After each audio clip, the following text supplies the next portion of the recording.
ministrado, que su presencia está con nosotros en esta mañana, que su amor, como dijo la alabanza, ¿verdad? Cuánto te amo, Señor, porque tú eres mi fortaleza. Así que vamos a entrar hoy a compartirles la palabra que el Señor tiene para nosotros hoy.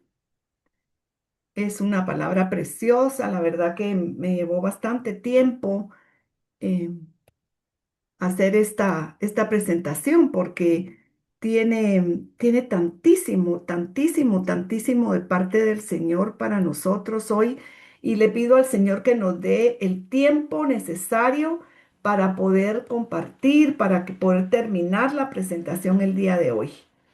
La invitación que tenemos hoy es a entrar en esa noche donde estuvo nuestro Señor Jesucristo antes de ir a la cruz, el Getsemaní. Y el título, como ustedes leyeron, se llama De la agonía a la fortaleza, porque esos fueron los procesos que pasó Jesús ahí.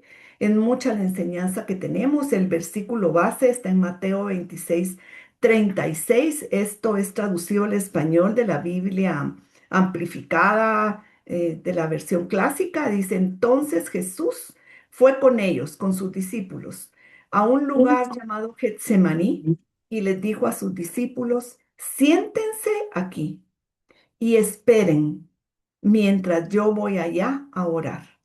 Quédense aquí conmigo, no se duerman. Veamos qué sucedió aquella noche, porque esta vamos a aprender, vamos a escuchar de la oración que fortaleció a Jesús. Y creo que nosotros necesitamos también muchísimo ser fortalecidos por el Señor. Quiero contarles que leí muchísimo, como ya saben, es lo que me gusta a mí investigar, leer, buscar también prédicas, enseñanzas de pastores de que tienen la doctrina sana. Y estaba leyendo sobre Spurgeon, el gran predicador del siglo XIX. Leí algunas prédicas que tiene él. Él dejó sus prédicas escritas a mano y en una de estas enseñanzas habla sobre el Getsemaní. Es una enseñanza preciosa, está en Google, la pueden buscar. Y fíjense qué cosa, porque él dice ahí, ningún hombre puede exponer correctamente un pasaje como este, que debe ser meditado en oración y con un corazón quebrantado, más que ser expresado en lenguaje humano. Eso lo dijo él y otro contemporáneo de él, J. C. Ryle, es otro predicador inglés también. Dice que la historia de la angustia de nuestro Señor en el huerto de Getsemaní contiene cosas que los teólogos más sabios no pueden explicar completamente. Vamos a entrar ahí hoy, acompañados por el Espíritu Santo que nos guía a toda verdad. Y Sugar Michelin dice, a través de este pasaje, Dios descorre el velo para que nosotros podamos tener un vislumbre, que es lo que vamos a ver hoy, de lo que estaba sucediendo en el alma humana de Jesús, unas horas antes de su muerte en la cruz del Calvario. Dios quiso compartir, miren qué precioso, porque es por algo está escrito en la palabra. Dios quiso compartir con nosotros ese momento de intimidad porque hay algunas verdades sobre Cristo y sobre su obra de redención en este pasaje que tú y yo necesitamos conocer. Así que vamos a entrar hoy a este conocimiento, a lo que Dios tiene para nosotros a través de esta enseñanza y de lo que podamos nosotros compartirles a través de todo esto, ¿verdad? La agenda del día de hoy.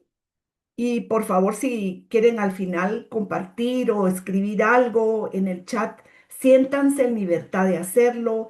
Permítanos también a los demás que estamos acá escuchando compartir con nosotros lo que el Señor está poniendo en su corazón, porque así nos enriquecemos todos. Y dice en Lucas 22:22, porque el Hijo del Hombre va como ha sido determinado y asignado. Vamos a ver como introducción el contexto histórico y bíblico. Ya saben que me gusta llevarlos ahí. Yo soy amante de la historia bíblica. El jardín de Getsemaní, un lugar sagrado de oración. Después vamos a ver la determinación divina de la muerte de Cristo. Jesús buscaba cancelar o evitar la cruz por miedo a enfrentar el sufrimiento. Esa es una pregunta que se hacen muchos. A la luz de Hechos 2, 22 y 23 y 1 de Pedro 1, 18, 20, vamos a ver que se muestra que la muerte de Jesús estaba predestinada. Vamos a ver también el testimonio de las escrituras y de las profecías, que en la muerte de Jesús era necesaria para el cumplimiento de las profecías. Vamos a ver a Jesús como voluntario y no como víctima. Las tres oraciones de Jesús. Él tiene poder para poner su vida y volverla a tomar, como él mismo lo dijo en Juan 10, 17 y 18. Él vino específicamente para morir. Y el símbolo de la copa, que hoy en la noche, hoy, perdón, hoy vamos a ver de esa noche que fue muy importante como agonía emocional. Lucas 22, 42 apunta a intensa carga emocional y el sufrimiento espiritual del momento, validando esto como la respuesta del Padre, el envío de un ángel para fortalecer a Jesús. Eso es uno de los pasajes más misteriosos de la palabra. Y la conclusión, la obediencia y el gozo para llevarnos a la fortaleza. Hebreos 12:2, enfatizando que Jesús sufrió la cruz por el gozo puesto delante de él. Y es lo que tenemos que tener nosotros igual que él. Este es el ejemplo que nos da. El gozo delante de él, delante de nosotros, manteniendo así la coherencia con la obediencia total hasta el final. Tenemos una agenda cargada, una agenda preciosa que nos ha preparado el Señor. Y vamos a ver cuál es el marco narrativo aquí. Por favor, si tienen algún problema con la presentación o al escuchar, háganmelo saber para hacer las correcciones necesarias. Espero que todo esté bien y que estén viendo correctamente la presentación. Siempre el feedback es bueno, mis hermanos. Bueno, vamos a ver el marco narrativo, la gráfica nos lo señala muy bien. Vemos ahí una gráfica de simulando, ¿verdad? A nuestro Señor Jesús aquella noche en aquel huerto del Getsemaní. El año es el año 33 después de Cristo. Había más o menos, dicen los historiadores, que de Jerusalén tenía como 50,000 habitantes, pero que esa noche, recuérdense que se celebraba la Pascua, había más de 200,000 peregrinos que llegaban a Jerusalén a celebrar la Pascua. Muchos dicen que el torrente del Cedrón estaba lleno de sangre por todos los sacrificios de los carneros que se hacían aquella noche. Recuérdense que para la Pascua, para pedir perdón por los pecados, miren qué significativo, se mataban los carneros. Es la noche previa a la crucifixión. Se lo estaba leyendo aquí. Vaya, muchas gracias, que se escucha bien. Les agradezco mucho y sí, hay que tener el gozo presente. Y vamos a ver el Getsemaní como un lugar sagrado de oración. Esto es el marco narrativo, ahí sucede toda esta historia. El jardín de Getsemaní está ubicado, para los que han tenido la oportunidad de ir, yo espero en el Señor, igual que muchos aquí, por tener la oportunidad, que el Señor nos regale, que podamos ir a estar en esos lugares, a visitar esos sitios preciosos. El jardín de Getsemaní, ubicado en la ladera del Monte de los Olivos, era el lugar de retiro favorito de Jesús. Y nos lo dicen los evangelios aquí en Lucas 22:39, en esta partecita que les pegué aquí, dice, y saliendo se fue como solía al monte de los olivos. Dice que ese era un jardín que había ahí, que los jardines, en las casas no tenían espacio para jardines y los jardines estaban en las afueras y que este era un jardín privado.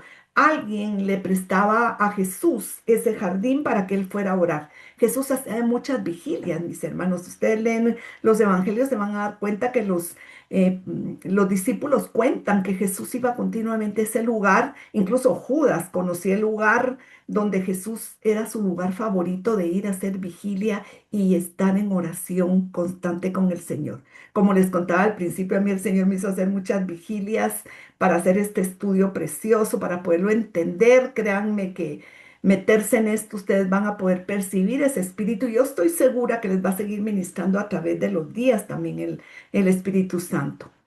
Relatan que acudía ahí frecuentemente Jesús con sus discípulos a orar y a hacer vigilias, especialmente durante la noche. Así que si no haces vigilia, mi hermano, si ya no acostumbras a hacer vigilias, te insto a que hagas vigilias, a que te prepares como Jesús, porque Jesús ya estaba preparado para lo que venía, porque él ya se había preparado en vigilias y oración. Getsemaní no es un lugar de derrota, sino el taller de Dios para nuestra mayor victoria. Así que miren qué precioso lo que dice acá, que es un lugar de bendición. Vamos a seguir aquí. Perdonen, solo voy a cerrar aquí el chat. Bueno,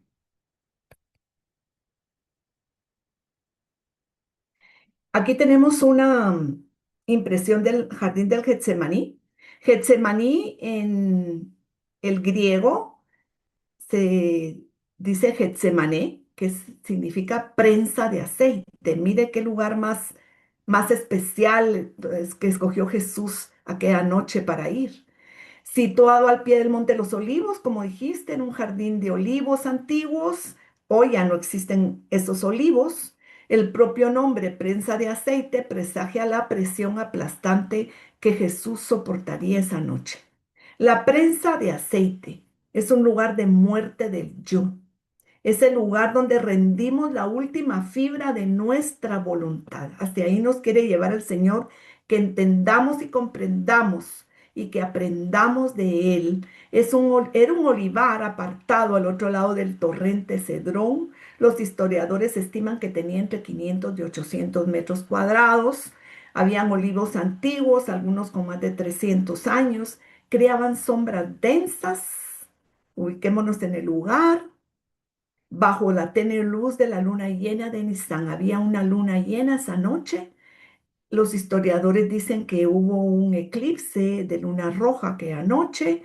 Ha de haber sido un ambiente muy especial cuando Jesús venía de la última cena y tuvieron que atravesar el torrente este de Cedrón y lo vieron con esa sangre de todos los sacrificios que se habían hecho y se estaban haciendo en Jerusalén. Jesús conocía bien aquel lugar. El Evangelio de Juan registra que solía reunirse ahí con sus discípulos. Era un refugio, era su lugar secreto, un lugar de oración, pero aquella noche sería un campo de batalla, así como muchas veces nos sucede a nosotros. Entonces, esa que vamos a ver hoy es la noche antes del Calvario. Después de la última cena, Jesús condujo a sus discípulos al Monte de los Olivos, a un jardín llamado Getsemaní, que significa prensa de aceite.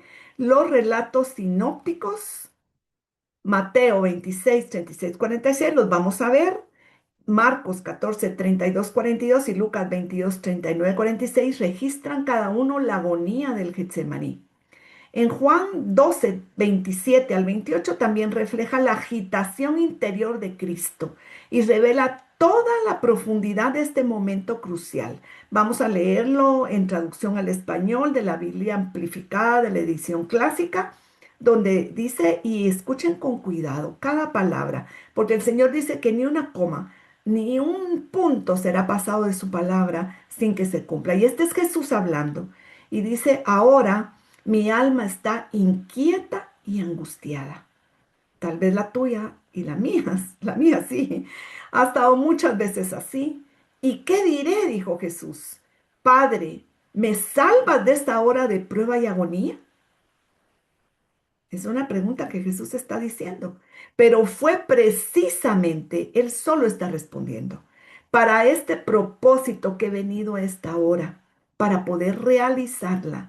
Más bien diré, Padre, glorifica, honra y exalta tu nombre. Y entonces vino una voz del cielo diciendo, ya lo hemos oído cuando Él fue bautizado también que se escuchó esa voz del cielo, ahora también se escucha esa voz del cielo y dice, yo lo he glorificado y lo glorificaré de nuevo. La palabra dice que los discípulos oyeron como un trueno, pero esa palabra fue la que retumbó en aquella noche. Miren esto donde la palabra que usa, he sido conmocionado de perturbación, mi alma está inquieta y angustiada, es del Strong griego 5015, que significa tarazo, que Jesús está diciendo, mi alma está agitada, está alborotada, está conmovida, está conturbada, está inquieta, está perturbada, estoy sobrecogido.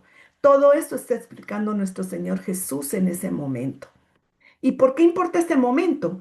Porque Getsemaní se erige como el umbral entre el ministerio de Jesús y la pasión. Su entrega voluntaria al plan del Padre se convirtió en la base de nuestra redención. Yo siempre he dicho que aquí fue donde Jesús sufrió en este Getsemaní, en este jardín. Jesús ya cuando salió de ahí salió diferente, porque lo que él sufrió ahí, lo sufrió por todos nosotros. Lo sufrió por ti, por mí, y vamos a entender por qué fue que él pasó todo esto esa noche.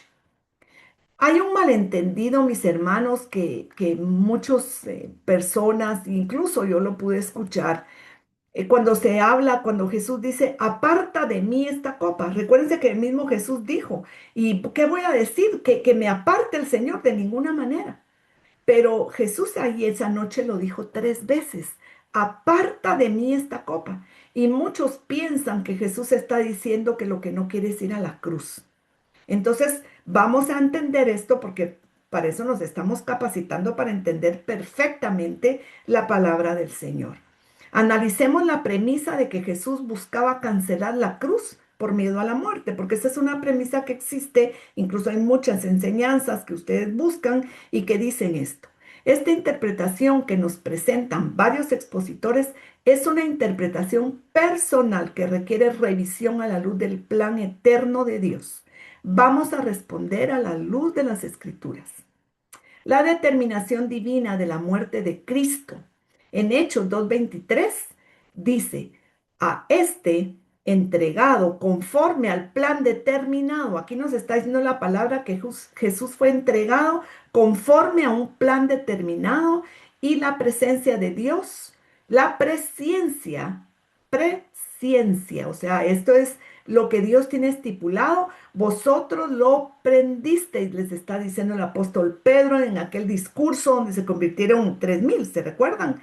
Él les está diciendo a este, está hablando de Jesús, fue entregado conforme al plan determinado, había un plan determinado, había una presciencia de Dios.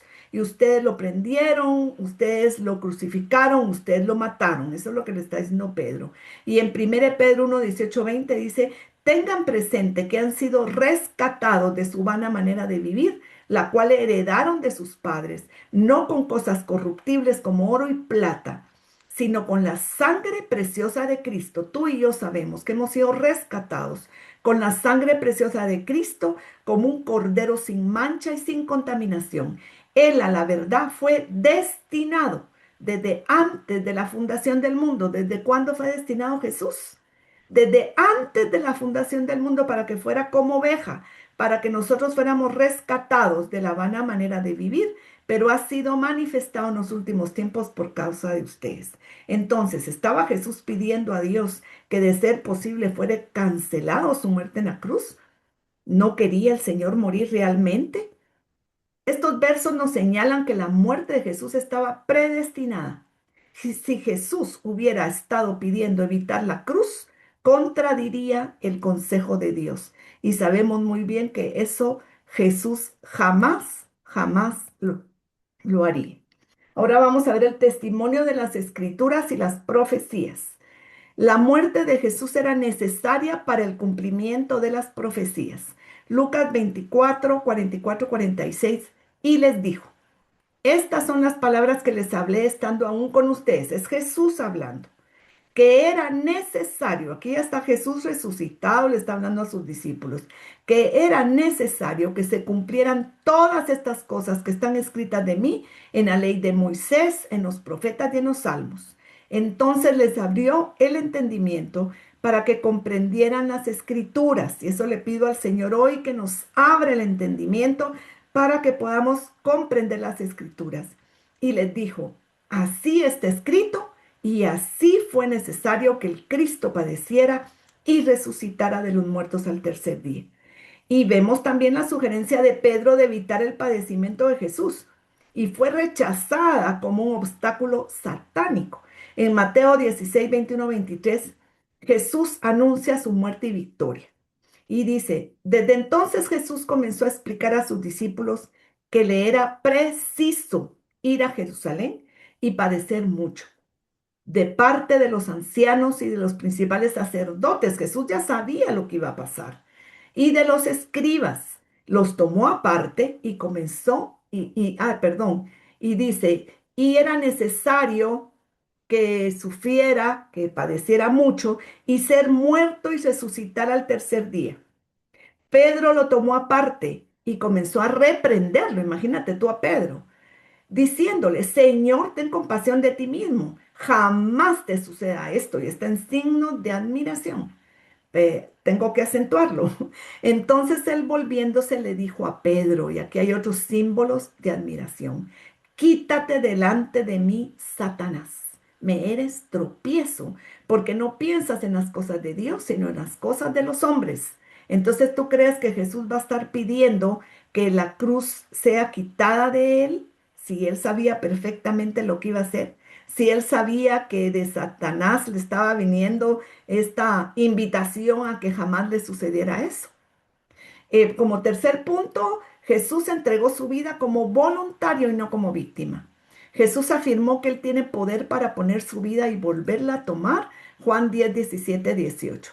El Padre me ama. Esas son palabras de Jesús, porque sacrifico mi vida para poder tomarla de nuevo. Nadie puede quitarme la vida, nadie le quitó la vida a Jesús, sino que yo la entrego voluntariamente en sacrificio, pues tengo la autoridad para entregarla cuando quiera y también para volverla a tomar. Esto es lo que ordenó mi Padre. Esto refuerza la idea de que Él vino específicamente para morir. Nunca iba a ser una oración en sentido contrario a las Escrituras. Su oración siguió el marco de la voluntad eterna de Dios. Y esto quiero que lo mires muy puntualmente, cómo Jesús actuaba, cómo Jesús, y nosotros tenemos que aprender esto de Jesús. Jesús veía primero cuál era el pensamiento de Dios, qué era lo que había en el corazón de Dios desde antes de la fundación del mundo. Y de tal manera amó Dios al mundo que dio su Hijo unigénito. Recuérdate esa palabra. Entonces Jesús sabía que primero nada prevalecía más que lo que había en el corazón del Padre. Cuando tú ores, siempre tienes que tener eso como punto número uno. Saber qué hay en el pensamiento de Dios, saber qué hay en el corazón de Dios. Número dos, que era lo que estaba escrito en los libros de los cielos y en su palabra por inspiración divina, para poder hacer una oración eficaz, lo que está escrito en la palabra y confesarlo, declararlo. Dice la palabra, yo soy sano, yo soy rescatado, yo soy libre. Entonces yo lo voy a declarar porque sé que eso está en el corazón de Dios. Y punto número tres, la palabra escrita que ya había sido declarada por los profetas del Antiguo Testamento y por el mismo Jesús. Declaramos la palabra escrita que está en el corazón de Dios. Y esa es una oración perfecta. Es la voluntad de Dios buena, agradable y perfecta. Lo que estaba en la mente de Dios fue declarado, fue escrito en su palabra y fue revelada a los hombres y nosotros la declaramos. Y dice la palabra del Señor que los ángeles son príncipes poderosos que van prestos a cumplir la voz de su decreto. Y el cumplimiento, el punto número 4, porque Jesús les dijo en Lucas 22:37, porque les digo que es necesario que se cumpla en mí aquello que está escrito y fue contado con los malhechores, porque lo que está escrito de mí tiene cumplimiento. Cumplir todo lo que tu mano, tu voluntad y tus propósitos habían predestinado, predeterminado que debían ocurrir. En Hechos 4:28 y dice Hechos 3:18, así cumplió Dios lo que había predicho por boca de todos los profetas, que su Cristo, el Mesías, sufriría maltrato, sería afligido y padecería. Ya estaba escrito. Entonces cuando Jesús dijo que sea hecha tu voluntad, él sabía perfectamente cuál era la voluntad de Dios. Y hay un plan eterno de Dios. Y nosotros cuando oramos tenemos que saber cuál es el plan eterno de Dios para mi vida. Soy su iglesia, soy su amada, soy su escogida. Guatemala es un faro de luz a las naciones. Es una nación oveja que debe estar escrita entre el libro de las naciones que van a ser salvas. Nosotros debemos estar seguros de cuál es el plan de Dios para poder orar según los propósitos del Señor y de su plan eterno. En el plan de Dios aquí, tú lo puedes leer despacio, hay varios textos bíblicos, dice que es que Jesús entrará en su gloria, que resucitará de los muertos, que Él fuera el primero en la resurrección de los muertos para anunciar luz al pueblo y a los gentiles, murió por nuestros pecados, en rescate por muchos, murió en rescate por ti, murió por nuestros pecados para librarnos, para redimirnos. Otra vez Efesios, para el perdón de pecados por su sangre según las riquezas de su gracia. Y mira esto en Hechos 20:28. Dice, por tanto, mirad por vosotros y por todo el rebaño en que el Espíritu Santo os ha puesto por obispos para apacentar la iglesia del Señor, la cual él ganó por su propia sangre. El propósito del Señor al morir, al derramar su sangre, era ganar la iglesia. Tú y yo, Él pagó un precio por ti y por mí, por su iglesia, por su amada, por su novia, por su escogida. La sangre de Cristo valemos nosotros, mis hermanos, y eso es el propósito del Señor al morir. Jesús vino a cumplir la voluntad de Dios. Y dice que Él no vino a anular o deshacer la ley de Moisés o las enseñanzas de los profetas. Al contrario, no he venido a deshacerme ni a deshacer, sino a completarlas y cumplirlas. Les aseguro que hasta que el cielo y la tierra pasen y perezcan, ni una letra menor, ni un gancho insignificante pasará de la ley hasta que todo lo que ella presagia se cumpla. Así que Jesús vino a cumplir todo lo que está escrito en la palabra. Y ahora vamos a entrar, ya vimos nosotros que de ninguna manera Jesús iba a orar esa noche para que se fuera quitado de él la muerte de cruz, de ninguna manera.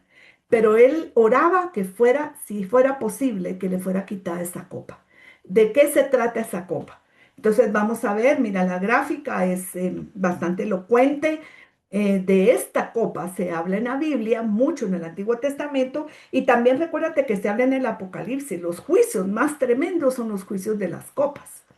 En Getsemaní significa agonía y fortaleza.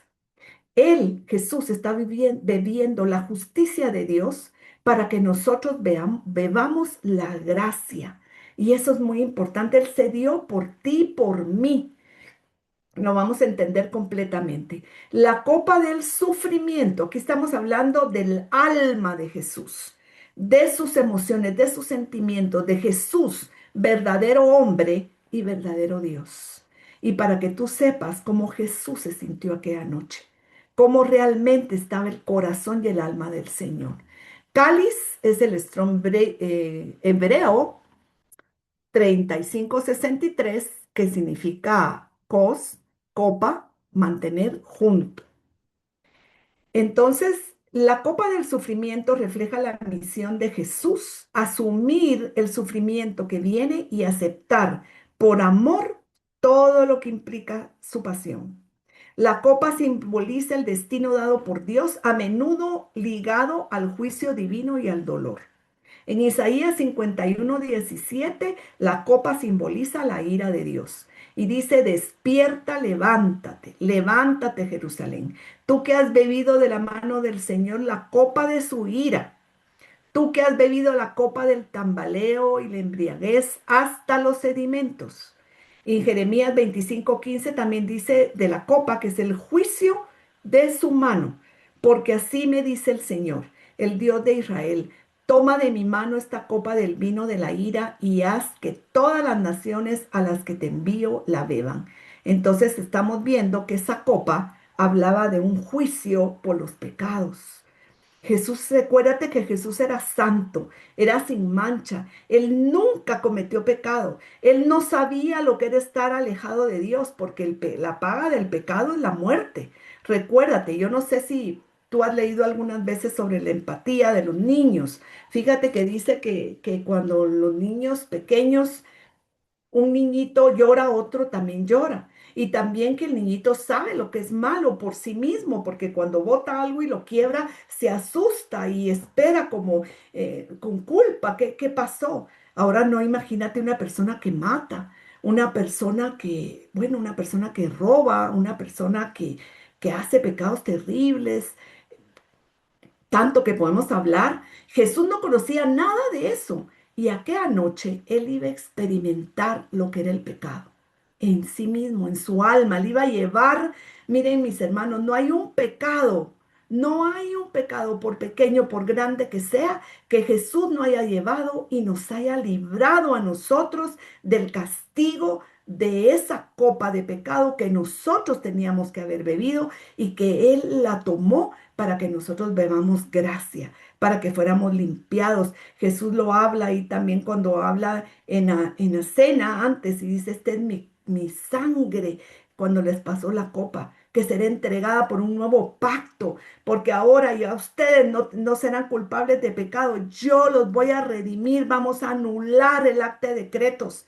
Eso es lo que tenemos que entender. Jesús aquella noche sabía que el Padre iba a tener que apartar su mirada de él. Él no sabía, nunca había siquiera pensado lo que era que Dios apartara su vista de él, porque imagínate, él era el hijo amado de Dios. Él era verdaderamente Dios y verdaderamente hombre. Entonces, para poder comprender lo que Jesús estaba pasando aquella noche en su cuerpo, era saber, imagínate la ira de Dios ante el pecado, ante el infierno. El infierno es la separación de Dios, es la ira de Dios, es el enojo de Dios. Y Jesús prácticamente lo iba a experimentar aquella noche.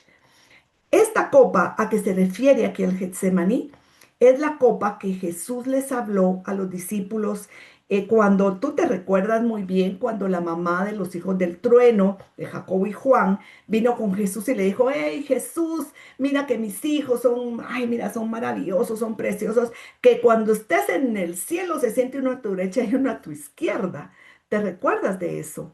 Ahí se habla de esta copa, pero se interpreta como se interpreta en el Getsemaní. Poterión. Esto es el significado, es una condición emocional y sentimental. Es el sufrimiento que también enfrentarían los discípulos. Claro que sí. Jesús dice, toma mi cruz y sígueme. Jesús dice, el camino para seguir al Señor es angosto, pocos lo hallan, ¿verdad? Todo esto. Y aquí Jesús está hablando en Mateo 20, 22, 23. Y dice Jesús a los discípulos, no sabes lo que estás pidiendo, eso de que se siente uno a la derecha y uno a la izquierda.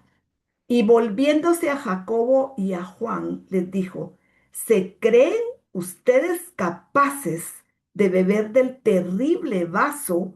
Cuando habla de este vaso, poteirón, se refiere al sufrimiento, intensa angustia, tristeza y agonía emocional. Eso significa ese strong griego de esa palabra poterión. Y les está diciendo, ¿se creen ustedes capaces de beber del terrible vaso del que yo tengo que beber?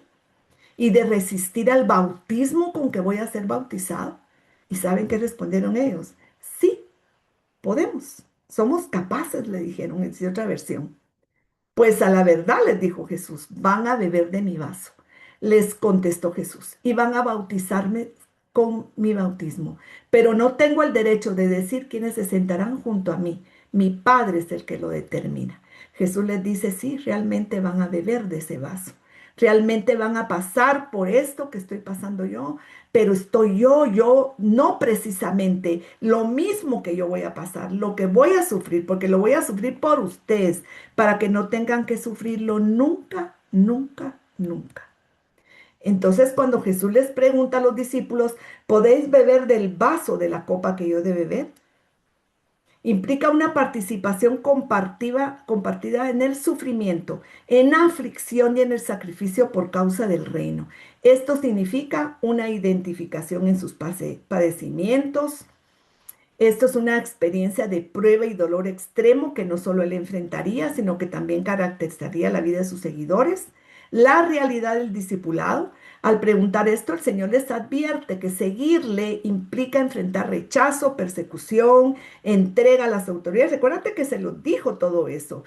Y en muchos casos la necesidad de abnegación. Quien venga en pos de mí, tome su cruz y sígame. No es una referencia exclusiva a la cruz redentora, no de ninguna manera. Mientras que el sacrificio de Jesús en la cruz es único y expiatorio, nadie más ha pasado eso. Solamente la sangre de Cristo es la única redentora, mis hermanos.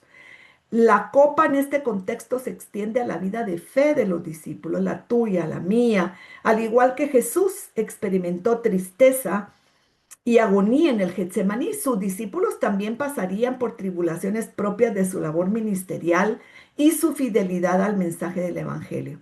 En resumen, la pregunta es un llamado a evaluar la disposición de los discípulos para asumir las dificultades y el costo del servicio cristiano, confirmando que el camino del seguidor de Jesús está intrínsecamente ligado a la misma clase de sufrimiento por el que pasó el maestro. Y él lo dijo claramente. Bueno, ahora vamos a entrar, ya vimos lo que es la copa, ya vimos de qué copa nos habla el Señor, ya vimos que Jesús definitivamente nos estaba pidiendo que lo liberaran de ir a la cruz. Ahora vamos a ver qué pasó aquella noche aquí en este jardín del Getsemaní. Vamos a ir con Jesús, que nos quiere invitar, nos está abriendo una ventana de tiempo para que podamos entender y vamos a leer Mateo 26 del 31 al 36. Todo este PDF yo se lo voy a pasar a Denisita para que ella lo pueda pasar en el chat y a los que lo pidan, pues se lo pueden pedir a Denise, con mucho gusto lo compartimos para que lo puedan estudiar tranquilamente. Entonces Jesús les dijo a los discípulos, miren lo que les dijo el Señor antes de ir ahí al Getsemaní. Todos vosotros os escandalizaréis de mí esta noche, porque escrito está, heriré al pastor y las ovejas del rebaño serán dispersadas. Ya Jesús sabía lo que iba a pasar y se los anticipó. Y entonces llegó Jesús con ellos, con los discípulos, se llevó a un grupo. Parece que habían 120 siguiendo al Señor en este tiempo. Aquí no habla exactamente de cuánto. Los estudiosos dicen que se llevó a sus 12 discípulos. Bueno, 11, porque uno ya se había ido a entregarlo, ¿se recuerdan? Uno que lo traicionó. Entonces llegó con ellos a un lugar que se llama Getsemaní y dijo a ese grupo de discípulos, sentaos aquí, entre tanto que voy ahí y oro. Fíjense que ahí decide separarse Jesús de 8, los deja ahí en entrada. Recuérdense bien de esto porque lo vamos a ver al final. Y a este grupito de 8 los instó a permanecer juntos mientras se retira a orar. Él les dice, siéntense aquí.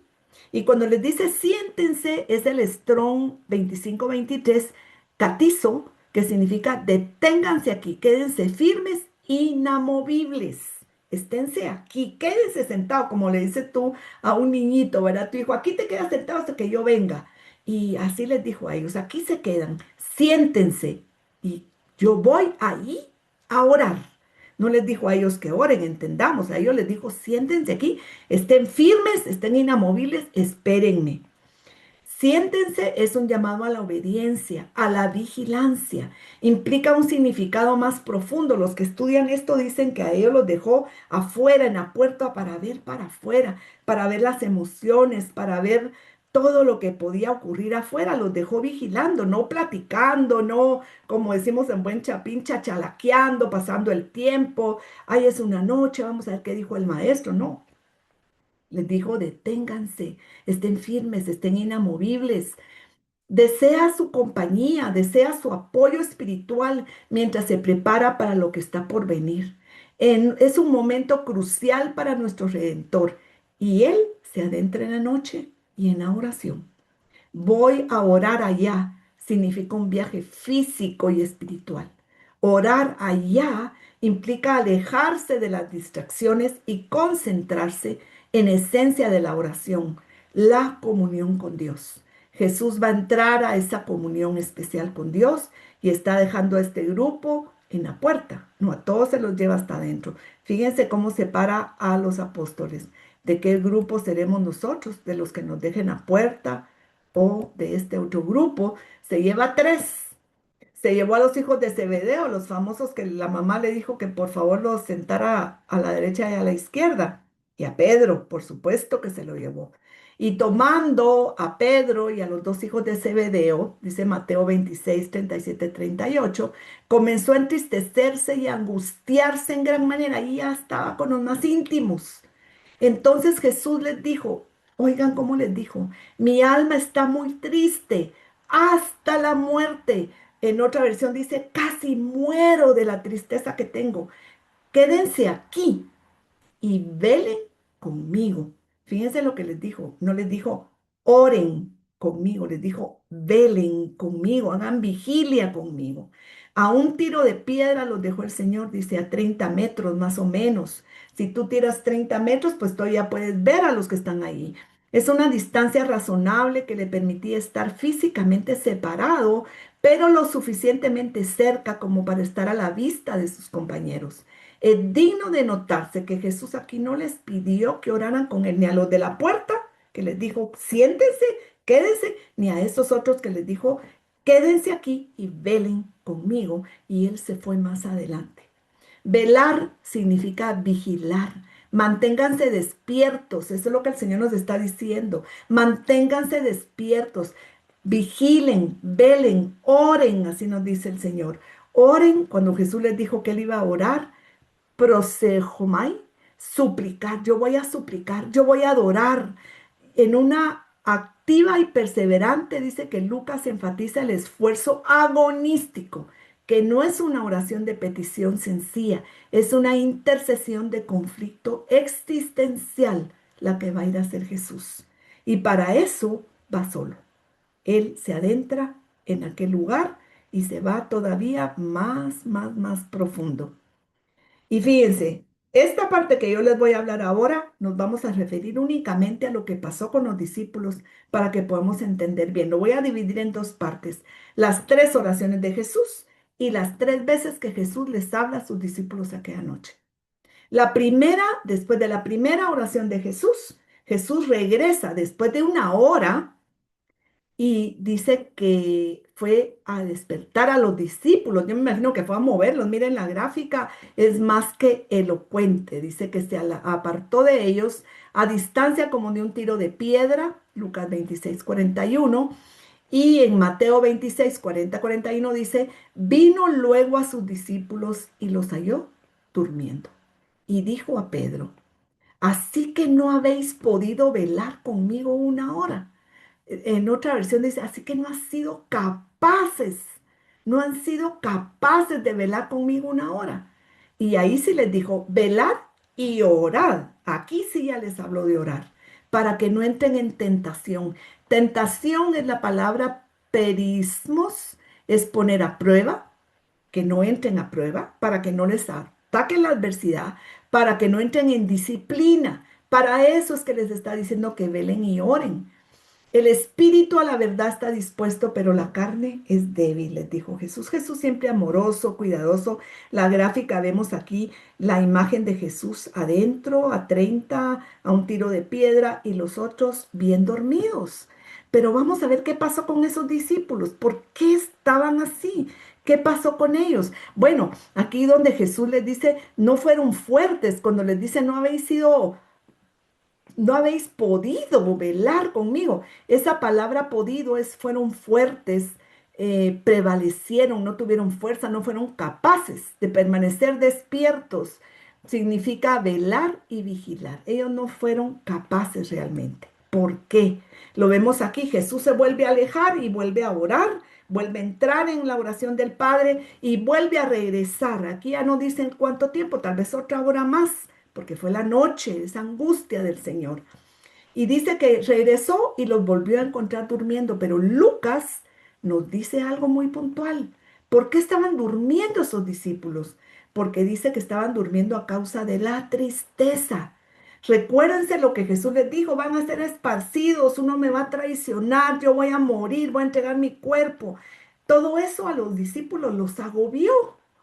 ya no pudieron estar con el Señor. Y dice, vemos la reacción humana de los discípulos ante el inmenso dolor y la carga que Jesús enfrentaba. Ellos estaban viendo a Jesús allá cuando lo vieron, porque lo vamos a ver cuando veamos la oración de Jesús, que Jesús no fue que se fue a hincar. Dice que según la palabra y el estudio de la palabra, que dice que Jesús cayó en tierra, cayó con su cara en la tierra, cayó, él cayó de una vez como desfundado del dolor aquella noche y ellos lo vieron ahí y vieron a su maestro en aquel estado y la tristeza los embargó. El dolor y la debilidad humana, mis hermanos, se hace evidente aquí en este versículo.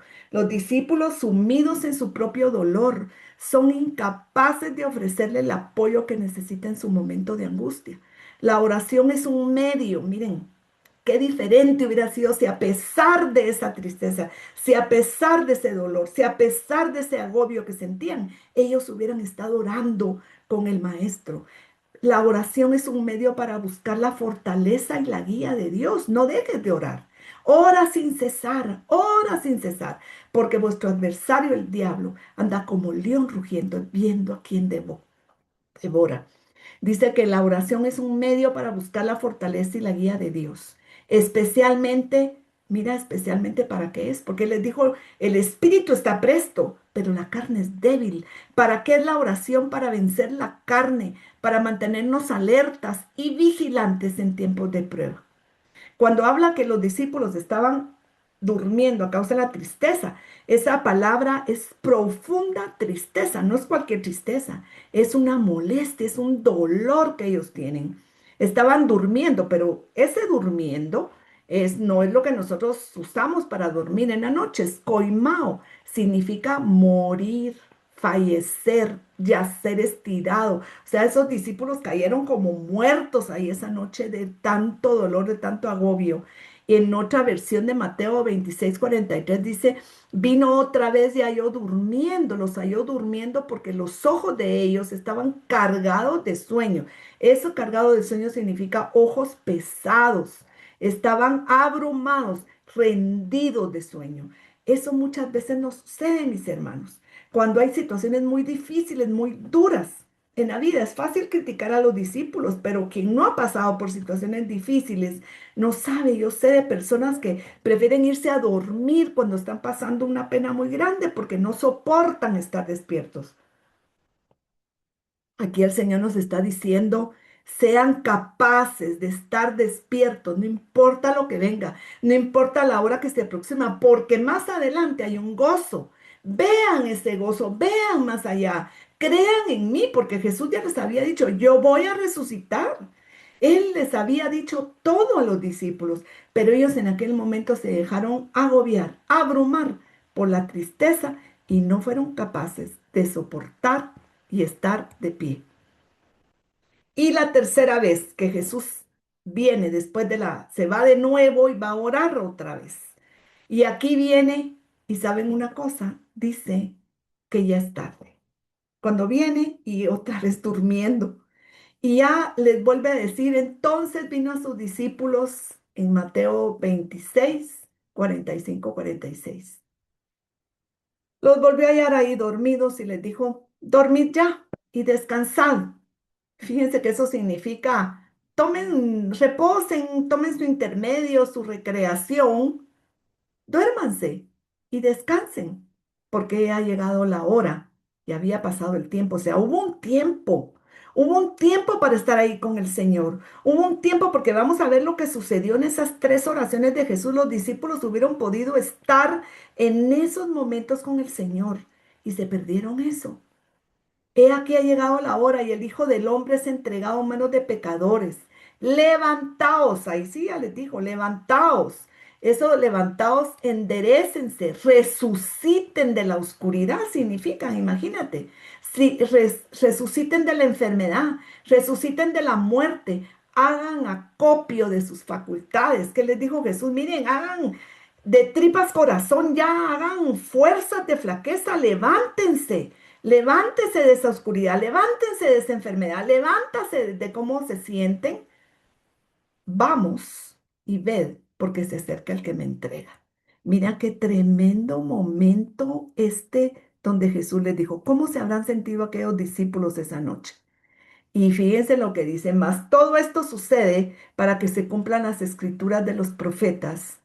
Y lean lo que dice aquí en Mateo 26:56 que lo dejó registrado. Entonces, todos los discípulos, dejándole, huyeron. Ellos se durmieron, no oraron. Entonces, ¿qué pasó? Dice todos, no dice que algunos se quedó con él, aquí dice todos los discípulos, dejándole, huyeron. Pero aquí miren la gráfica, en Mateo 26:49 dice, y enseguida se acercó a Jesús y dijo, salve maestro, ya saben quién fue, ¿verdad? Y lo besó. Y Jesús le dijo, amigo, ¿a qué vienes? O sea, este era el otro discípulo que hacía falta ahí. Vaya discípulo.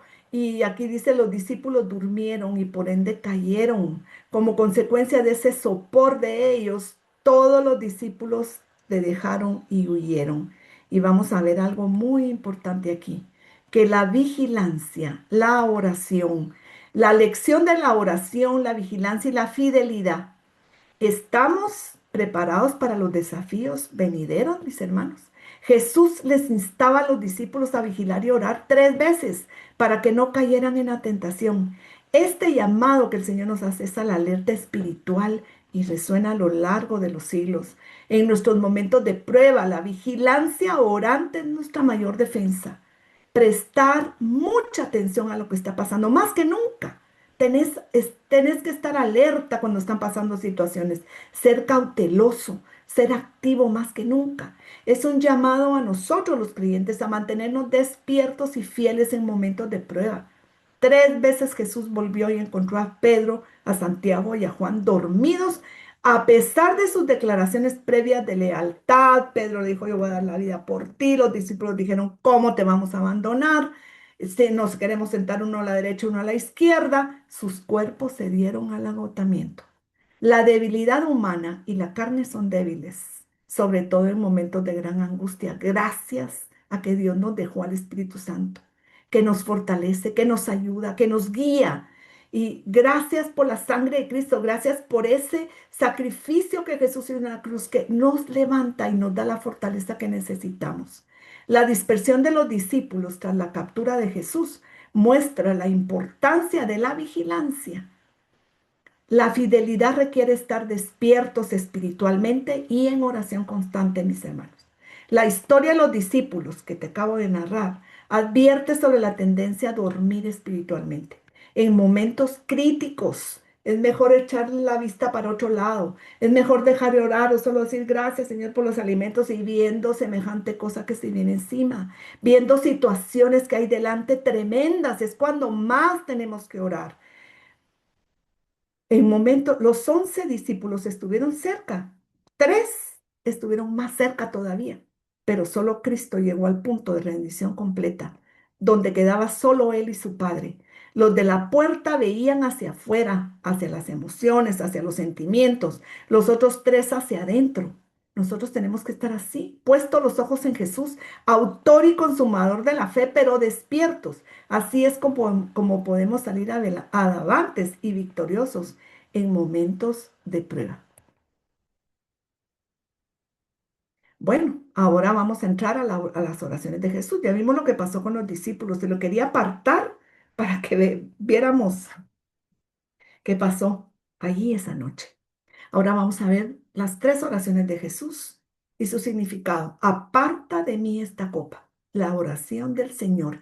Cuando hablamos de Señor, porque le hemos dejado de dar importancia a las palabras, es el señorío de Cristo. Es como un esclavo comprado que le dice, Señor, tú eres mi Señor, mi Dios, mi Rey, mi dueño. Ese es Adonai, es mi Señor. Eso es la oración del Señor esta noche. Vamos a ver por qué Jesús oró así. Y aquí sí vamos a ver el término agonía. Veamos la agonía del Señor. A que anoche les puse esta foto porque dicen que hubo un eclipse esa noche, que este es el torrente del Cedrón, que había mucha sangre debido a los 200,000 personas que estaban haciendo sacrificios de carneros por los pecados. Y nuestro Cordero esa noche estaba siendo también ahí entregado por nosotros, por nuestros pecados. Un solo sacrificio, una sola ofrenda. Desde aquel día no se hicieron más sacrificios en Israel ni en ninguna parte, mis hermanos. Ya no sé, ya no tenemos que andar matando machos cabríos porque Cristo entregó su sangre por nosotros. Hay un giro revelador aquí. Jesús no teme a la muerte física, mis hermanos. Jesús teme a la muerte segunda, a la que debemos nosotros tener temor. El abandono del Padre por el pecado, que es lo único que la divinidad no puede experimentar intrínsecamente porque Él es santo. Él se somete a la experiencia del infierno para que nosotros no tengamos que probarla. Él se somete a la paga del pecado, es la muerte, lo que nosotros teníamos que pasar. Nosotros ahora somos santos, somos salvos, somos redimidos, somos rescatados. Él pagó el precio completo por nosotros. No hay pecado, no hay pecado que valga. Todos y cada uno fueron pagados por cada gota de la sangre de nuestro amado Jesucristo. Y esa palabra agonía del griego agón que vamos a estudiar ahora denota un combate, una lucha atlética, porque hemos tenido nosotros la equivocación de pensar que agonía es estar, ay, sufriendo. ¿Sabe que agonía, según este griego que está puesto agón, es una lucha atlética? No es pasividad, es una lucha de voluntades, donde la naturaleza humana de Cristo se enfrenta a la enormidad de la separación del Padre, pero lo hace de rodillas, lo hace postrado, lo hace orando. Esa agonía de ese griego agón la vamos a ver ya desplegada más adelante porque es importante que la comprendamos. Vamos a entrar a la primera oración del maestro. Y yendo un poco más lejos, ¿te acuerdas? Que dice que dejó a los 8 una puerta, a los 3 ahí, a un tiro de piedra, y él dice en Mateo 26:39, y yendo un poco más lejos, se arrojó al suelo de cara. Mira lo que dice aquí. ¿Cómo oraba nuestro Señor? Esa palabra es caer, es picto, perecer, postrarse, arrojó, se derrumbó, una caída abrupta. Mira la gráfica y le dijo, Padre mío, si es posible que pase esta copa de mí. Sin embargo, no lo que yo quiero, no lo que yo deseo, no lo que yo prefiero, sino como tú quieres y deseas. Y Jesús ya sabía todo lo que el Padre quería, porque lo leímos al principio, quería la salvación del mundo.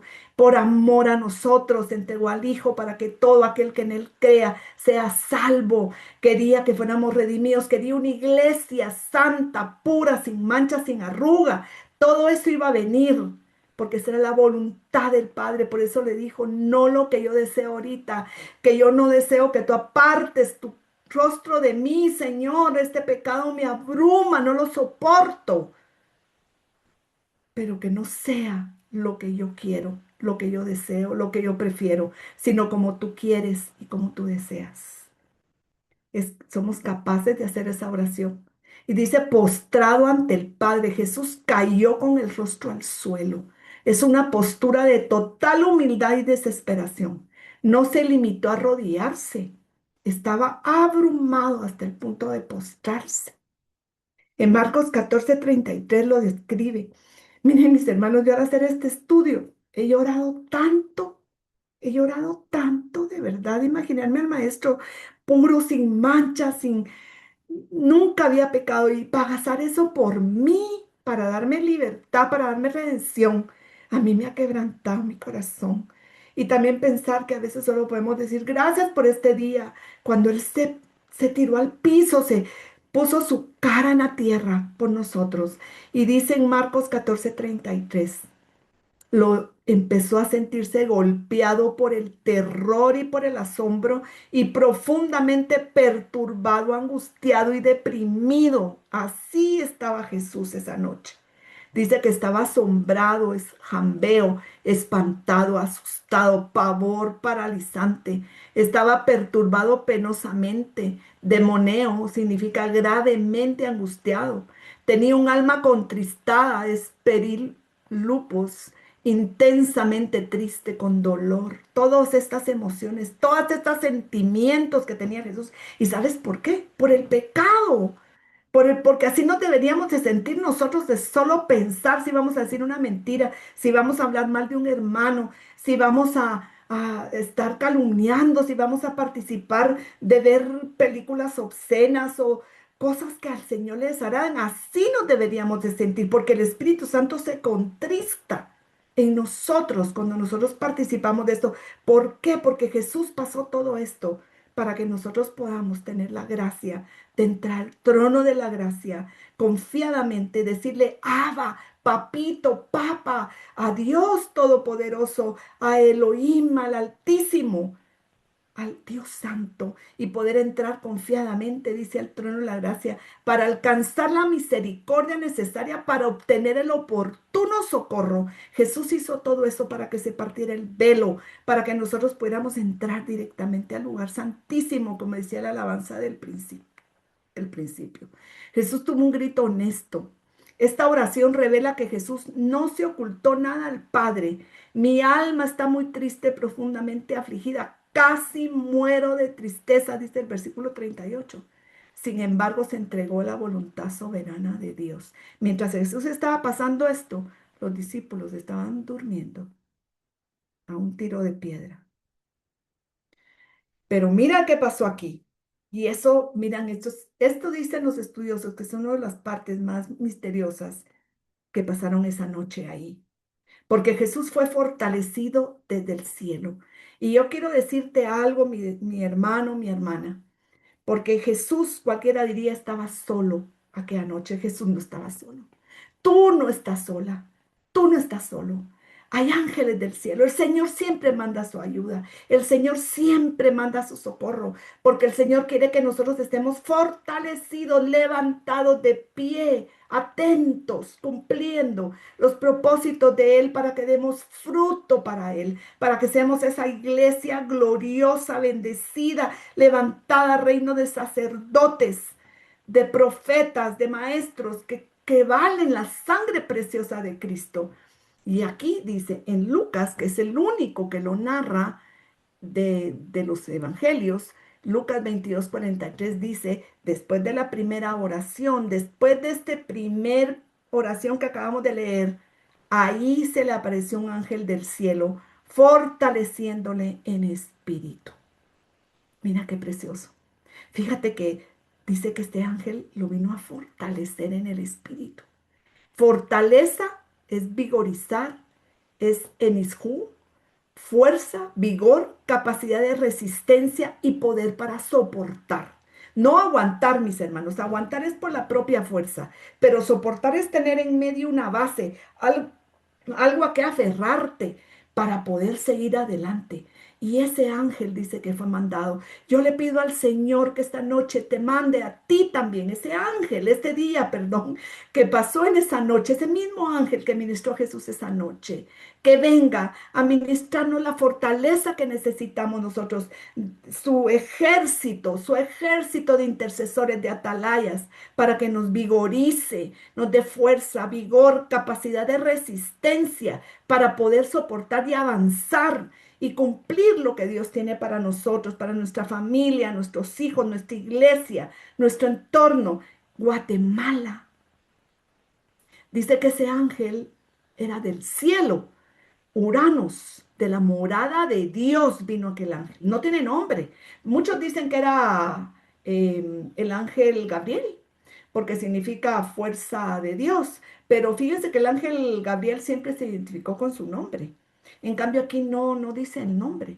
Hay ángeles que dice la palabra. Yo leí por ahí, vamos a ver que habían ángeles que mataban, bueno, guerreros, hasta 125,000 soldados en una noche. Jesús dice que tenía, le dijo después cuando Pedro le cortó la oreja al centurión, le dice a un hombre ahí al final, y le dice, yo podría pedirle 12 legiones a mi padre que tengo a disposición. Cada legión son 6,000, o sea, 72,000 ángeles podría haber tenido el Señor aquella noche. Sin embargo, Dios le mandó un ángel, un mensajero, dice, un pastor. Esa es la gracia en la hora más oscura. La aparición de ese ángel no interpone la oración de Jesús, no interrumpió la oración de Jesús, sino que es una respuesta dentro de esa oración. Es la respuesta del cielo, no le apartó la copa, sino le dio la fuerza, le dio el sostén para beberla hasta el último trago. Llega la ayuda divina, pero el sufrimiento predestinado permanece. Mira lo que le tocaba a Jesús por delante. Dios no quitó la copa, sino que envió consuelo, le envió fortaleza espiritual. La gracia divina no siempre es la liberación del sufrimiento, pero siempre es el sustento a través de él. Lucas dice que un ángel se le apareció.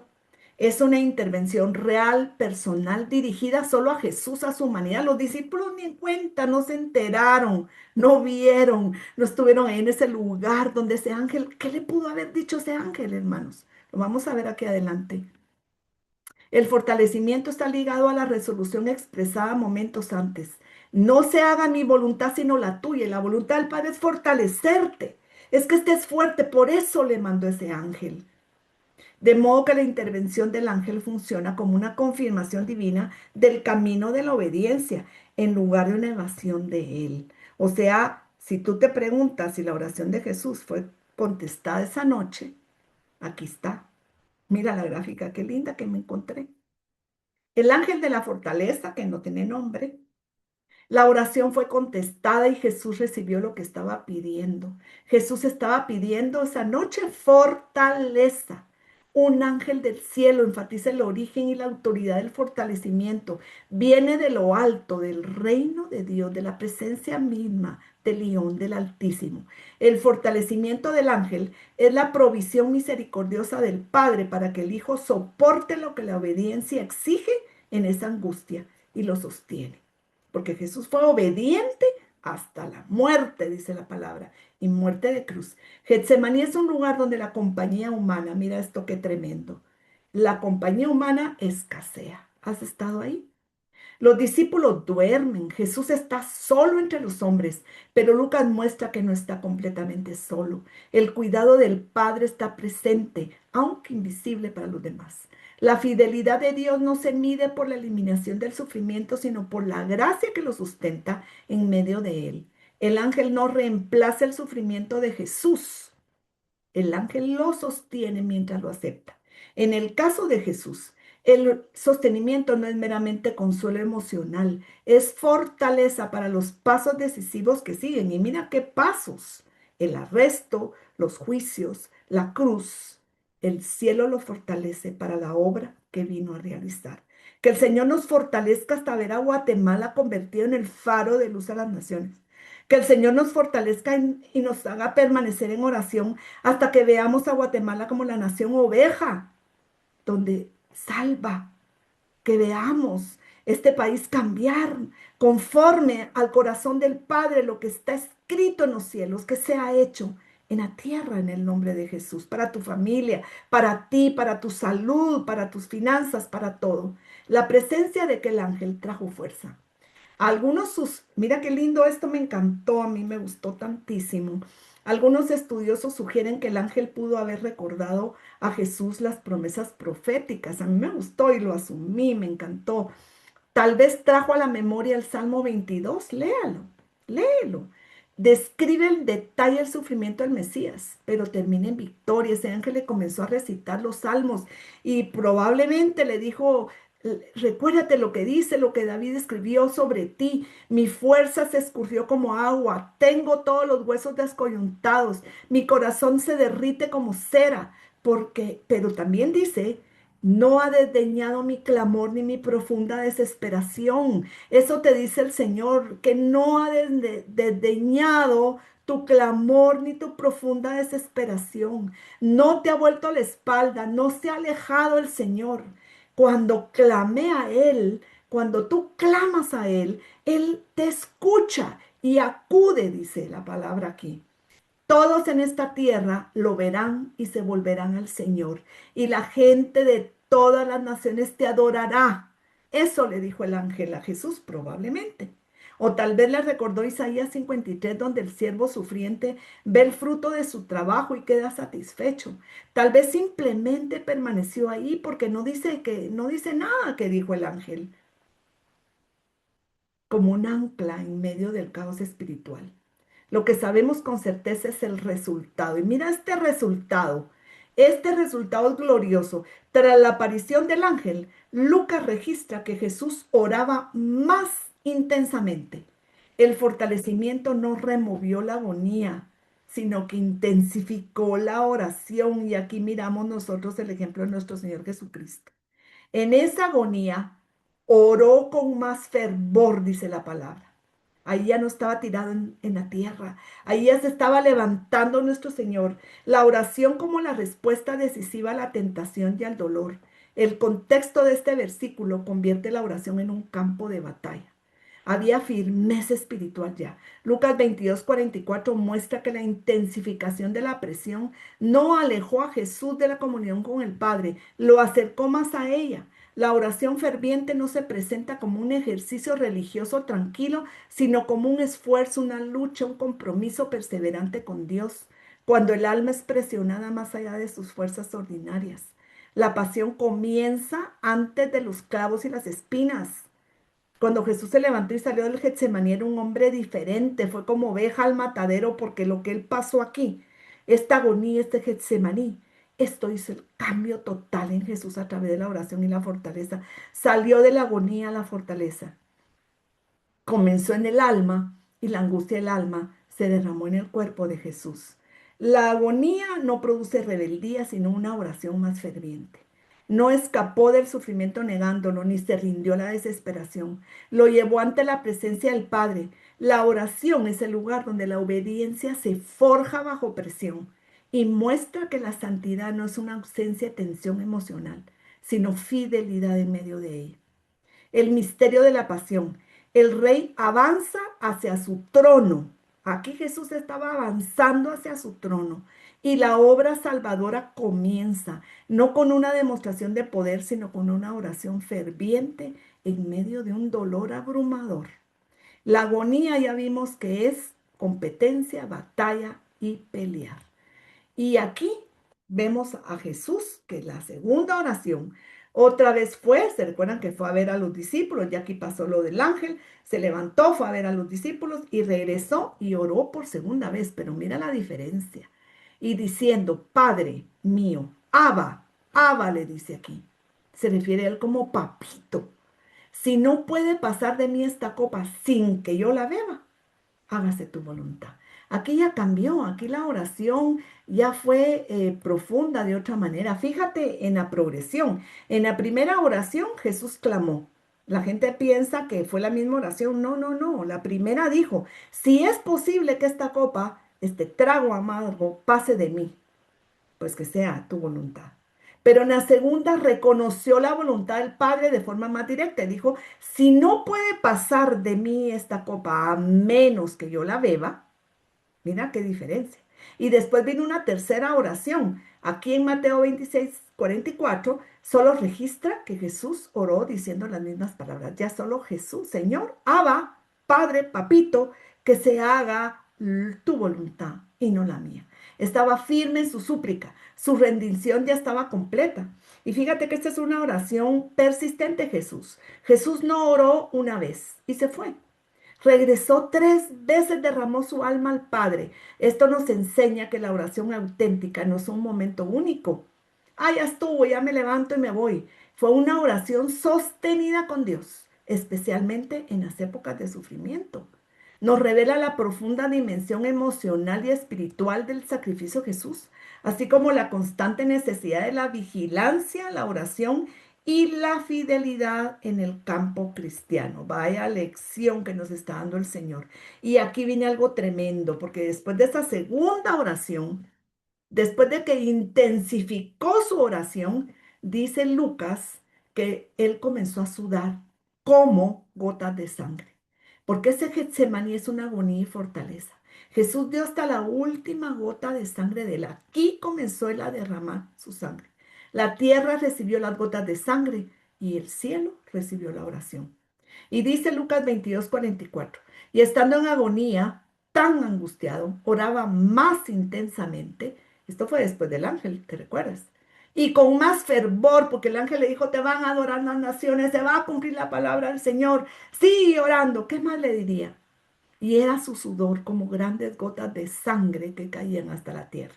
La palabra agonía en este versículo no se presenta como mera tristeza o temor.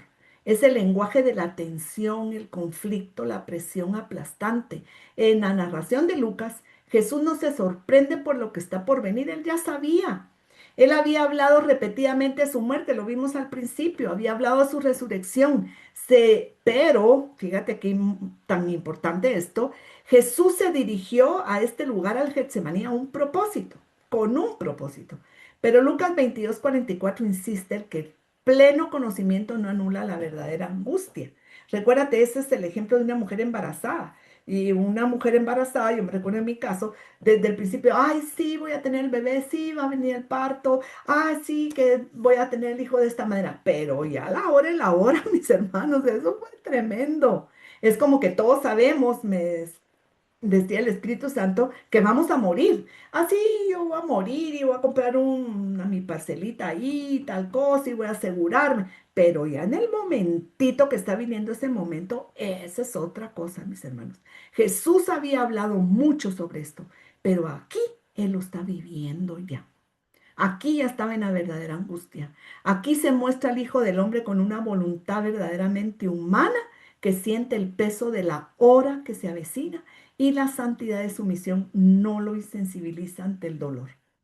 Esto que pasó el Señor acá dice que es hematidrosis. La ciencia médica reconoce una condición rara llamada hematidrosis en la que un estrés psicológico extremo provoca que la sangre se filtre a través de las glándulas sudoríparas. Los tienen registrado pocas veces en la ciencia médica, pero la mayoría de las veces es cuando la gente muere. O sea, la gente es tanto que muere, pero Jesús sobrevivió a eso. La profundidad de su sufrimiento, una agonía visceral, física y espiritual, convergía en el Hijo de Dios. El Hijo de Dios que sostiene el universo por la palabra de su poder, fue aplastado bajo el peso del pecado humano que Él eligió llevar. Y esto te lo voy a dejar aquí para que tú lo leas despacio. La palabra griega utilizada para describir la agonía de Jesús. Fíjate que esta palabra agonía, este término aparece solo esta vez en todo el Nuevo Testamento. Subraya la naturaleza sin presentes de lo que Jesús estaba experimentando en el huerto Getsemaní. Pero esto proviene del sustantivo agón, de donde derivamos agonía. En el mundo grecorromano se refería a un concurso, contienda, combate atlético. Se utilizaba específicamente para describir la tensión, el miedo y la concentración extrema de un atleta antes de entrar a la arena para un enfrentamiento decisivo. Fíjate que eso quiere decir que, por ejemplo, ahorita con el mundial, vamos a ver, están los jugadores en sus vestidores. Ellos están ahí en agonía. Ese es a qué se refiere ese agón. Es ese sentimiento. Pero ellos de ninguna manera están pensando en rendirse, en no salir. No, ellos saben que van a salir y que van a dar lo máximo ahí. Eso es significado de esa palabra agonía. Es una batalla, pero una batalla para salir a triunfar. Es lo que se siente antes de una competencia. Es un símbolo de combate espiritual, está más allá de una angustia emocional, denota un conflicto interno severo, es una batalla del alma. En este contexto, bueno, es como un púgil, ¿verdad? Que va a subir al cuadrilátero y sabe que tiene ahí semejante contendiente, campeón del mundo, con su gran eh, medalla y lo ve lleno de músculos y todo. Y imagínate eso, pero él sabe que va a ir y encima le ponen música y baila y pasa, pero ¿cómo va por dentro? Por eso, bueno, aquí ya nos habla de la manifestación física que trae todo eso. Fue tanto que él sudó sangre como sangre, dice la Biblia, ¿verdad? Implicación teológica subraya que Jesús no estaba evitando la muerte física por miedo al dolor corporal, sino que estaba en un combate espiritual supremo frente a la copa de la ira de Dios y la separación momentánea del Padre. Una experiencia que ningún otro ser humano ha tenido que enfrentar ni comprender jamás en su totalidad. En resumen, agonía nos recuerda que el verdadero liderazgo espiritual y la intercesión profunda a menudo conllevan una lucha agónica donde se entrega la propia voluntad en favor de un propósito superior. Jesús tenía dos naturalezas, pero un solo propósito. Jesús era verdadero Dios, por eso fue que abrazó el plan redentor del Padre, eligió la obediencia, se rindió por completo, su determinación de enfrentarse a la cruz nos aseguró la redención eterna y también fue verdadero hombre porque fue encogido por la agonía del pecado, sintió tristeza hasta casi morirse, sintió liberación que deseó de tener eso, de que Dios alejara su rostro de él, buscaba consuelo en sus compañeros. Miren, quédense sentados aquí, por favor, velen, acompáñenme, unos más allá, unos para, pero no me dejen, se los llevó, experimentó el peso de la angustia Jesús en él. Por eso nos comprende, ¿verdad? Y Jesús aquí, ya para, vamos terminando, dice en Mateo 26:46, levántate, vámonos. Jesús se presenta aquí ante nosotros como un hombre verdadero y como un verdadero Dios. Jesús vive en oración, confía en el Padre y camina en el poder del Espíritu Santo. Y no espera ni más ni menos de nosotros. Espera que nosotros caminemos como Él camina. Y Jesús les dijo a los discípulos, mira la gráfica, aquí estaba la cruz, lo estaba esperando, pero Él se levantó.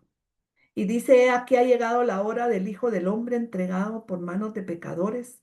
Levántate, vamos, que se acerca el que me entrega." Observa lo que sucede a continuación. Jesús se levanta, vuelve hacia los discípulos por tercera vez, pero ahora su postura es diferente. Ya no hay vacilación, ya no hay peticiones para que la copa pase. Hay decisión. Levántense, vamos, se acerca el que me traiciona. Fíjate qué tremendo nuestro Señor Jesucristo. Y aquí hay una partecita. Jesús sabiendo todas las cosas que le habían de sobrevenir, dice Juan 18. Se adelantó y les dijo, imagínense, ahí salió Jesús caminando. Y les dijo, ¿a quién buscáis? A toda esta multitud que venía con palos armados.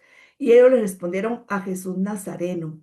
Y Jesús les dijo, yo soy. Oswald Chambers decía, nuestras batallas se ganan o se pierden en nuestras rodillas. La batalla de Cristo fue ganada tanto en la cruz, no fue ganada tanto en la cruz, sino en Getsemaní. Ahí sudó las gotas de sangre. Cuando Cristo se paró de sus rodillas, él había ganado la lucha, ya estaba fortalecida. Y mira qué tremendo lo que pasó aquí. Cuando Jesús guardaba todo su poder y toda su autoridad. Así salió el Señor de ahí. Dice que cuando les dijo, yo soy, retrocedieron y se cayeron al suelo los que iban a apresarlo. Juan 18:6. Y ellos venían a arrestarlo, pero él dijo, yo soy. Y el poder de sus palabras fue tan abrumador que hizo que sus captores cayeran al suelo. Jesús no era un hombre común. Era el Hijo de Dios y su autoridad divina era evidente, incluso en medio de su arresto. Yo soy. Jesús declaraba su identidad como el Mesías, por eso decía la alabanza al principio, necesito un encuentro con el gran yo soy. Su identidad como el Mesías tan esperado. El Hijo de Dios cumplió las profecías del Antiguo Testamento y confirmó su naturaleza divina. Jesús, con su poder y autoridad, cumplió las profecías y nos mostró su soberanía, su divinidad y su autoridad. Él dice que fue atravesado por nuestras transgresiones, fue aplastado por nuestras justicias, pero dice que se humilló hasta la muerte y la muerte de cruz. Es ahí donde esa obediencia se selló en la oración antes de que se completara en el Calvario. Así que el Señor hoy nos hace un llamado a la identidad y a la permanencia. Tu fidelidad en lo secreto garantiza tu victoria en lo público. Nunca olviden que el Getsemaní no es un lugar de derrota, mis hermanos. Si estás pasando por ahí, no es un lugar de derrota, es el taller de Dios para nuestra mayor victoria. Si hoy te sientes en el fuego o en la prensa de aceite, recuerda que el platero no quita los ojos de la plata hasta que pueda ver su propio reflejo en ella. No busques que Dios cambie tus circunstancias, busca que Él termine de formar su imagen en ti. La fortaleza divina no se encuentra en ausencia de angustia, sino en la rendición incondicional de tu voluntad. Recuerda, La batalla que hoy te agobia se gana de rodillas, no en actividad pública. Sé un intercesor que no solo sabe orar, sino que sabe estar en la presencia de Dios hasta que el yo se rinde por completo. Sal de aquí este día con la certeza de que ninguna tribulación, persecución o angustia puede separarte del amor de Dios. En la oración, Dios te da su corazón. Y cuando Él te da su corazón, tú quieres lo que Él quiere. Y estas son las lecciones del Getsemaní. No es mi voluntad que se haga la tuya. La voluntad es el deseo profundo de la mente del Padre frente a la nuestra. Entonces vemos la angustia que Jesús experimentó, pero cómo debemos nosotros reaccionar ante la dificultad con sumisión y no con rebelión. Eso es lo que define nuestra madurez espiritual. La importancia de la comunión previa. Jesús iba constantemente ahí a ese lugar a orar, a vigilar. Él estaba previamente preparado, tenía una vida previa de oración, de vigilia, y por eso él ya no fue en emergencia que anoche, sino él ya podía confiar en Dios, aunque la vida duela. La oración para alinear voluntades, el propósito de la oración no es cambiar la mente de Dios. Alinear nuestra voluntad con la suya, ese es el propósito. Dios suele cambiarnos a nosotros a través de las circunstancias, en lugar de cambiar las circunstancias mismas. Y el fortalecimiento del espíritu, la oración constante fortalece tu espíritu contra la tentación. La falta de vida de oración te hace vulnerable a los ataques de Satanás, especialmente en los momentos de tribulación. Y la necesidad de rendición completa. Getsemaní es el lugar donde rendimos la última fibra de nuestra voluntad propia. No es un lugar de lucha eterna, es una rendición donde finalmente aceptamos que el plan de Dios es superior al nuestro. Y la victoria se gana de rodillas. Nuestras batallas se definen en la oración. Jesús ganó la batalla espiritual en Getsemaní antes de llegar a la cruz. Al rendir nuestra voluntad a Dios, obtenemos el gozo del Señor y la paz que sobrepasa todo entendimiento viene a nosotros. Y después de ver todo esto de Getsemaní, todo esto de la agonía de Jesús, todo lo que vimos ahora de la agonía a la fortaleza, hoy vemos a Jesucristo nuestro Señor, que Él sufrió por el gozo que le esperaba. Puesto los ojos en Jesús, y así tienes que tener tú tus ojos, puesto los ojos en Jesús. No los pongas en las circunstancias, ponlos en Jesús. Él venció por ti. Él es el autor, Él es el consumador de nuestra fe, quien por el gozo que le esperaba soportó la cruz, menospreció la vergüenza y mira dónde está hoy, sentado a la diestra del trono de Dios. Esto lo dice Hebreos 12:2. Así que este es nuestro Señor Jesucristo hoy. Esto hoy quiero decirte que un intercesor eficaz es aquel que ha aprendido que la fortaleza divina es el resultado de una rendición total, donde la oración, son el vehículo para declarar, no mi voluntad, Señor, sino la tuya.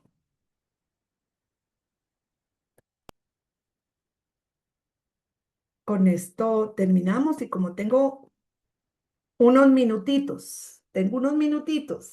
Quiero decirles que ayer, cuando ya tenía todo terminado, yo dije, bueno, ayer en la tarde ya tenía todo terminado, dije, gloria a Dios, Señor, que esto ministre, que sea para que todos sigamos aprendiendo de ti, de lo que tienes.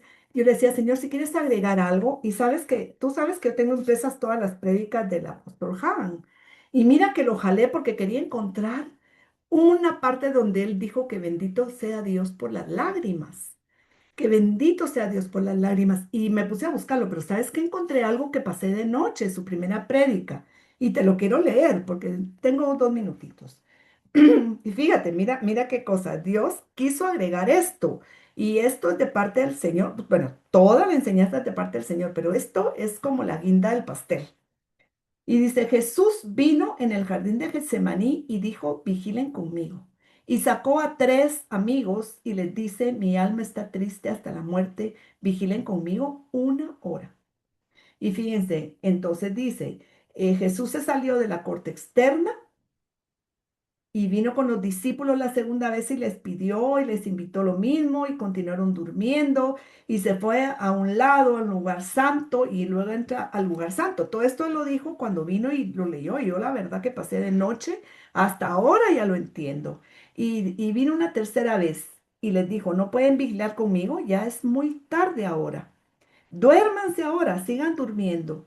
Pero fíjate que dice, Dios manda un ángel que lo ministre y lo fortalezca y entra al lugar santísimo. Y oraba diciendo la misma cosa la tercera vez. Y cuando vinieron a arrestarlo, dice, sacó Pedro la espada de la carne porque se perdió de la ventana del tiempo que estaba asignado, para lo cual había sido invitado a entrar. Esa noche Jesús se llevó a sus discípulos con él porque los estaba invitando a entrar en una ventana de tiempo muy particular para entrar al lugar santísimo. Mira qué lindo. Y dice que oremos por gracia para responder a los llamados divinos de Dios. Vamos a orar por eso. Porque si la solicitud del Señor viene y tú no respondes, estás solo. Y este año no puedes estar solo, no es correcto, ni seguro estar solo, porque hay un vecino malvado que vas a enfrentar y un vecino malo que voy a enfrentar. Y él dice que tenemos que estar orando por eso. Mira qué tremendo. Pero mira qué dice. Dice, eh, hay invitaciones que Dios te hace de conexión o comunión con Él. Y como le hizo tres invitaciones aquella noche. Escucha las tres invitaciones. La primera, cuando les dijo a sus discípulos que se quedaran sentados en la puerta, ¿te acuerdas? Dice que les dio el espíritu de oración.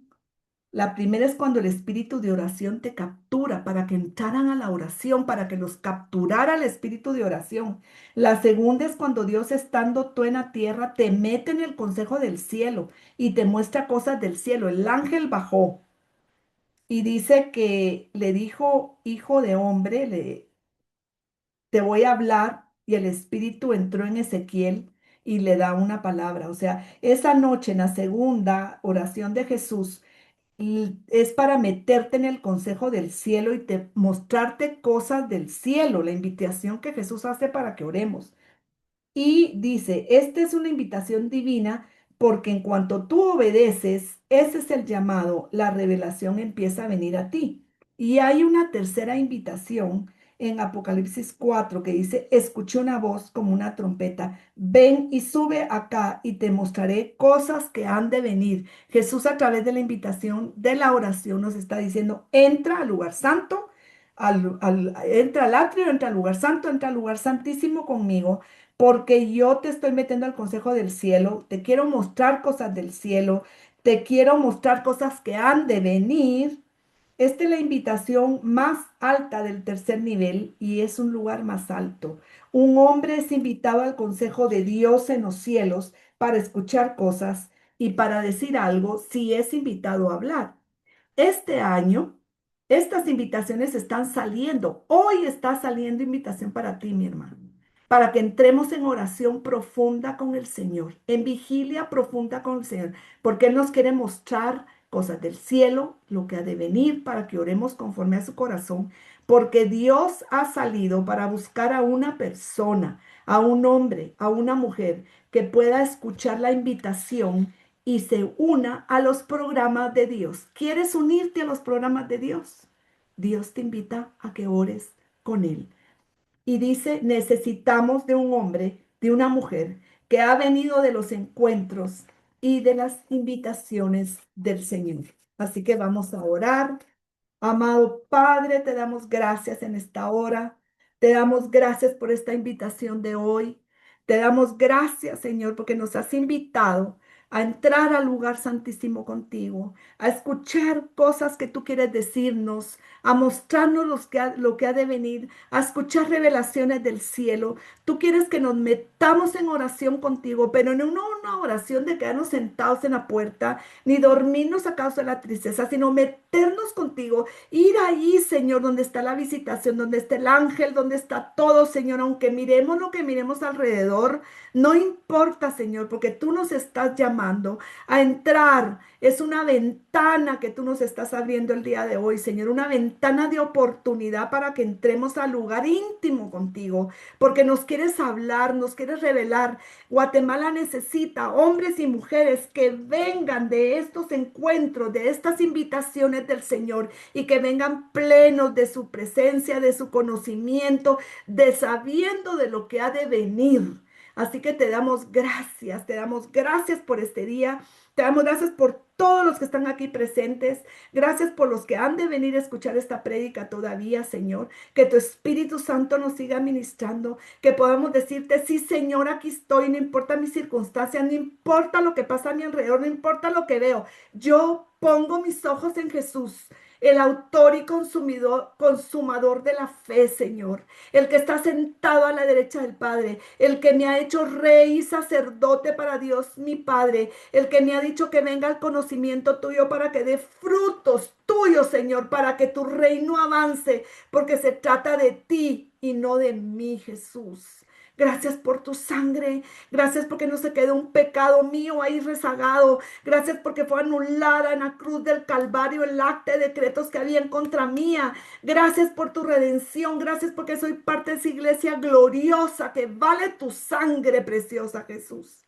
Gracias por esa noche de Getsemaní. Gracias por aprender tanto de ti, Señor. Estamos en tus manos. Estamos en tus manos, nuestro futuro, nuestros hijos, nuestra familia.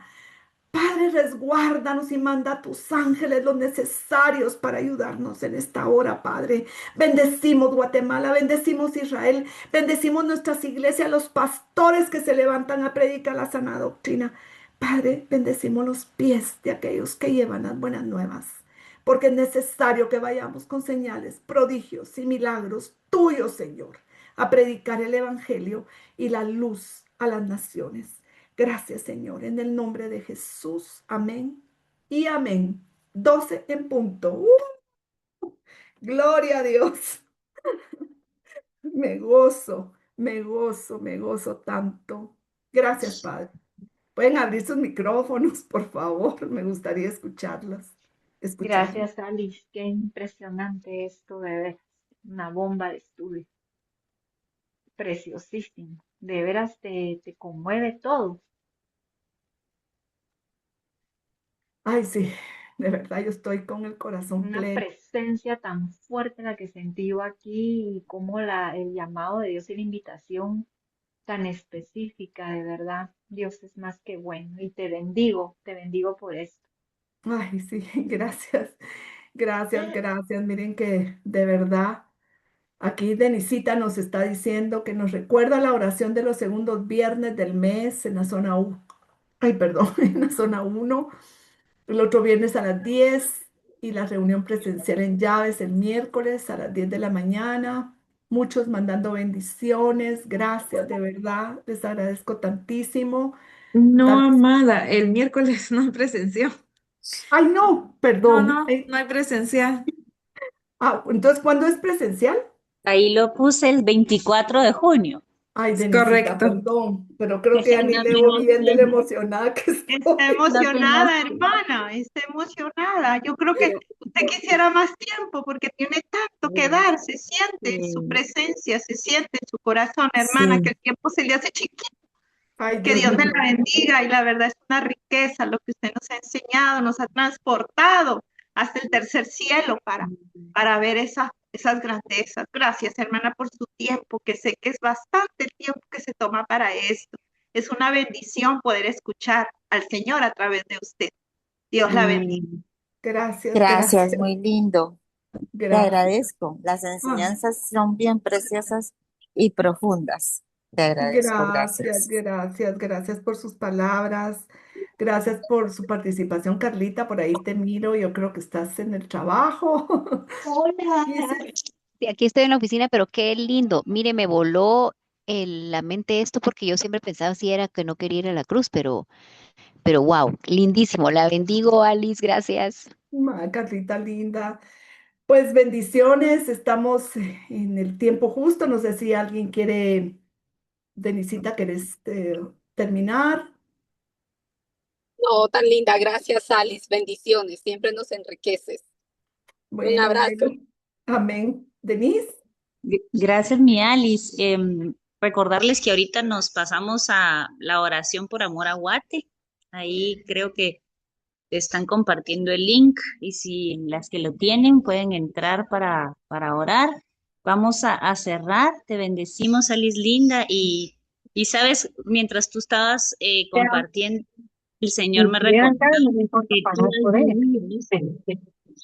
que tú has vivido esta agonía, ¿verdad? El proceso que llevaste con Richard incluso, ¿verdad? Fue un tiempo de agonía, por eso lo puedes impartir con tanto amor y con mucha sabiduría, ¿verdad? Entonces, Padre, gracias, gracias por la vida de Alice, la bendecimos y gracias porque tú has tenido tanta misericordia de nosotros que a través de ella, mi Dios, nos has impartido ese amor por ti, por tu presencia, para que podamos nosotros pedirte a ti siempre hacer tu voluntad antes que la nuestra y que esa sea nuestra oración continua.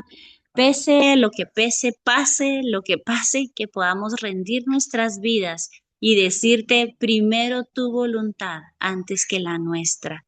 Gracias, Padre, te amamos, quédate con nosotros y con cada una de las que estamos hoy reunidas. Ayúdanos a interceder por nuestro prójimo, por los demás, por Guatemala, mi Dios, y por todo lo que tú nos mandes a interceder de esta misma forma que Jesús lo hizo. En el nombre de Jesús. Amén y amén. Te bendecimos, Alice Bella. Un fuerte abrazo y bendiciones. Bendiciones. Bendiciones. Bendiciones, Bendiciones. bendiciones. Dios, Fátima. Bendiciones, feliz Amén. día.